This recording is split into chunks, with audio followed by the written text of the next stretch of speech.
हमारे चैनल पर जितने भाई बहन बन उन लोग को दिल से नमस्ते। देखी जाए गौरी नाचे गीत है चुटकुला, अच्छा लगी तो लाइक सब्सक्राइब शेयर जरूर करम। कमेंट में लिख के बताइए कि कैसन लगल।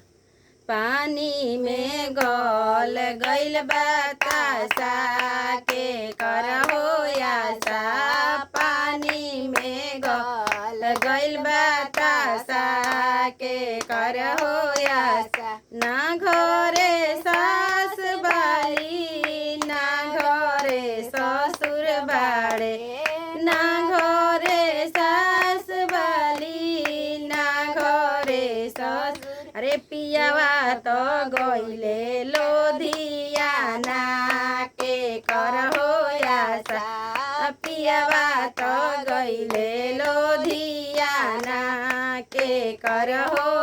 अरे ना घरे जेठ बाली ना घरे जेठानी बाड़ी, जेठानी है घरे जेठ बाड़े ना घरे जेठानी बाड़ी। अरे पियावा तो गइले विदेशवा के करा प्रयासा, पियावा तो गइले लोधियाना के करा प्रयासा। ना घरे देवर बाड़े ना घरे देवरानी बाड़ी, ना घरे देवर बाड़े ना घरे देवरानी बाड़ी।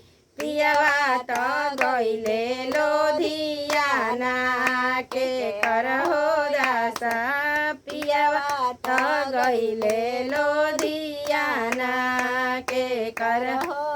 आजकल पानी में गोल गइल बतासा के करहो आशा।